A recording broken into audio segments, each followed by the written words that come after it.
안녕하세요. 2022년 2월 20일 일요일 오후 시간입니다. 코로나가 엄청나게 확산되고 있는데 건강히 잘 지내고 계시겠죠? 오늘은 제가 문재인 정부, 문재인 씨에 대한 어리석음을 한 가지 비판하려고 합니다. 권불 10년이라는 말이 있습니다. 아무리 높은 권력을 가져도 10년을 가지 못한다, 그 말입니다. 또 화무 11홍이라는 말이 있습니다. 아무리 예쁜 꽃도 10일 이상 붉은 빛을 띠지 못한다. 10일 이상 가는 꽃이 없다, 그거죠. 그런데 문재인 씨는 그것을 몰랐던 것 같습니다. 자기가 잡은 권력이 영원한 줄 알았던 모양이에요. 이 세상에 영원한 권력이 어디 있습니까? 저는 정치인들의 어리석음을 탓하고 싶습니다. 그게 뭐냐면 자기네들이 잡고 있는 권력이 오래가고 영원할 줄 알고 있다는 이 착각입니다. 이 문재인 씨는 전 정권의 적폐를 청산한다면서 칼날을 무자비하게 휘둘렀습니다. 말도 되지 않는 걸 가지고 이미 이 과거에 지나간 사건, 모든 것이 다 종결된 것까지도 파헤쳐가지고 수사하라고 하는 이러한 요구까지 했던 사람입니다. 이게 어느 정도 아무리 힘이 있어도 그 힘을 사용하지 않는 게 존경받는 일이거든요. 예수님이 존경받는 이유는 하나님의 아들이시고 또 모든 권력을 다 가지고 계신데도 불구하고 그분이 자기가 가지고 있는 권력을 자기를 위해서 사용하지 않았다는 것입니다. 남용이라는 것이 있습니다. 남발한다는 것이 있습니다. 저는 문재인 씨가 권력을 남용했다고 생각합니다. 무자비하게 칼날을 휘둘렀습니다. 자기 진영을 향해서는 한없이 관대했고 상대방 진영을 향해서는 사소한 것도 꼬투리 잡아서 문제로 삼았던 것이 문재인 씨입니다. 그래서 저는 개인적인 생각입니다만은 법적으로 어떻게 할지는 모르지만 제 개인적인 생각은 문재인 씨는 반드시 심판을 받아야 된다고 생각을 합니다. 법의 심판을 말합니다. 왜냐하면 너무나도 5년 동안 국민들을 힘들게 했습니다. 또 외국으로부터 정상적인 국가로서의 대접을, 국가의 지도자로서의 대우를 제대로 받지 못한 분이 또 문재인 씨였다고 저는 생각을 합니다.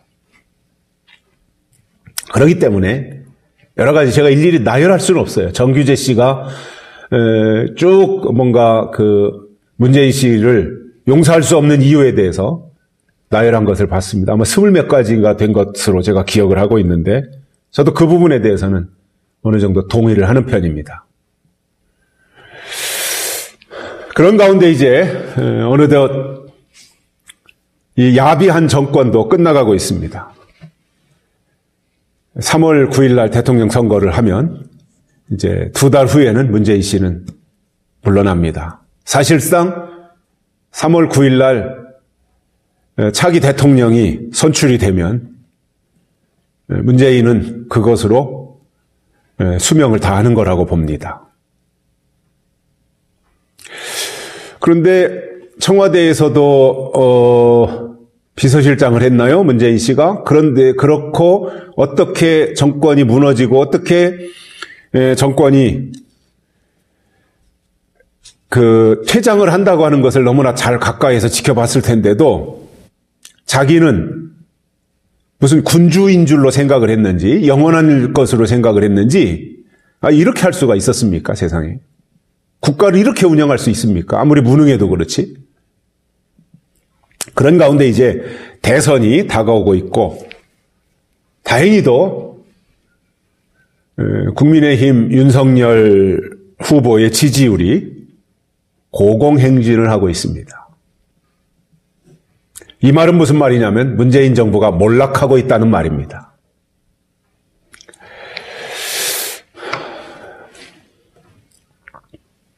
그동안 제가 이제 어떤 객관적 평가를 하기 위해서 제 감정적으로 하지 않고 문재인 씨에 대한 객관적 평가가 중요하지 않겠습니까? 제 감정적인 평가보다는. 그래서 객관적으로 평가를 하기 위해서 문재인 정부가 국가와 국민을 위해서 잘한 일이 뭔가를 찾아보니까 딱히 손꼽을 만한 게 없더라고요. 뭘 잘했나 보니까 국가와 국민을 위해서 뭘 잘했나 손꼽아 봤습니다. 그랬더니 딱히 없는 거예요. 그리고 잘못한 거를 생각해 보니까 잘못한 건 너무 많은 거예요. 그래서 참 이런 사람도 참 특이하다. 이런 사람도 대통령을 할 수 있구나. 우리나라 참 좋은 나라구나. 이런 이제 스스로 위로를 했습니다마는 문재인 정부가 국민들로부터 외면을 받는 이유가 있었습니다. 두 가지만 말씀을 드린다면 첫 번째로는 과거 정권에 대해서 적폐로 몰아붙이면서 적폐를 청산한다고 그렇게 사법의 잣대를 그리고 선동을 또 여론을 그런 쪽으로 몰아붙였다면 자기들은 무슨 일이 있어도 적폐를 하면 안 됩니다. 국정원에서 예산을 세워가지고 청와대에서 갖다 쓰지 않습니까? 지금도 그렇게 하고 있잖아요. 박근혜 정부 때도 그렇게 했고. 그런데 그렇게 예산을 낭비하고 청와대에서 국정원 예산을 갖다 썼다고 박근혜 대통령에게 뒤집어 씌운 적이 있습니다. 그런데 지금 청와대도 그렇게 하고 있는 것으로 저는 알고 있습니다. 그러니까 뭐 그것뿐만 아니라 모든 면에서 여러 가지 면에서 과거 정권을 적폐로 몰아붙여서 탄핵을 시키고 감옥에 가두고 심판을 했다면 자기들은 무슨 일이 있어도 적폐를 저지르면 안 됩니다. 그래야 국민들로부터 지지를 받고 호응을 살 수가 있는데 문재인 정부는 놀랍게도 과거 정부를 적폐로 몰아붙여 청산한다고 해놓고는 자기들은 적폐를 훨씬 더 많이 저질렀습니다. 그 대표적인 것 하나만 말씀을 드린다면 청와대의 울산 선거 개입입니다. 있을 수 없는 거예요. 청와대가 선거에 개입한다? 있을 수 없는 거예요, 이거는.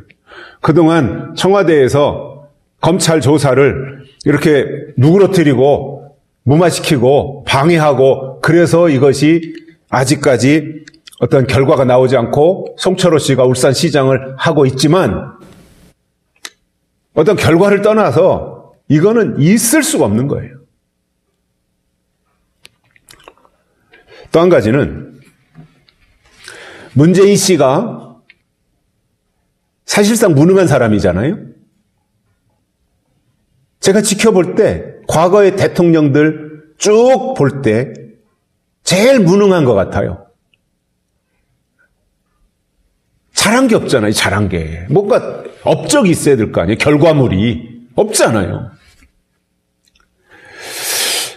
그러면 문재인 자신이 볼 때 나는 어떤 사람인가를 누가 설명하지 않아도 자기 자신 스스로는 알 거 아니에요. 나는 이 정도 되는 사람이다. 나는 뭐 90점짜리다. 나는 60점짜리다. 뭐 스스로가 외부의 평가 말고 자기 자신이 볼 때 나는 어떤 사람인가 어느 정도의 상식과 지식과 통합 능력을 가지고 있는 사람인가 이런 것을 자기 자신이 알 텐데 그러면 자기 자신이 자기를 볼 때 무능하더라도 유능한 사람들을 각 장관이라든가 이 정부 요직에 포진을 시키면 문제가 없어요. 자긴 무능해도. 유능한 사람을 등용하면 국가를 경영하는데 문제가 생기지 않아요. 그런데 문재인 정부가 한 지난 일들을 보면 문재인 씨 자신이 무능한데 측근들도 다 편향된 사람, 무능한 사람들을 어쩌면 그렇게 골라가지고 갖다 포진시켰나 몰라요. 그러다 보니 같이 몰락하는 거죠. 결과적으로는 나중에 이 문재인 정부를 이제 검찰이나 경찰에 수사를 한다면 각 장관들이 됐든 무슨 청와대의 실장들이 됐든 어떤 부서에 있는 사람들이 결국은 문재인 씨한테 다 떠넘길 거 아니에요. 청와대에서 시켰다든가 대통령이 시켰다든가 대통령 측근 누구가 시켰다든가. 결국은 이제 다 문재인 씨 탓으로 돌아갈 텐데, 아니 그거를 생각을 못했습니까? 화살이 자기한테 돌아올 거 생각을 못했습니까? 결국은 모든 비난이 문재인 씨한테로 다 나중에는 돌아간다는 거 예상을 못했습니까? 권불 10년이라는 말 몰랐습니까? 알면서도 이렇게 했다면 나쁜 사람이고,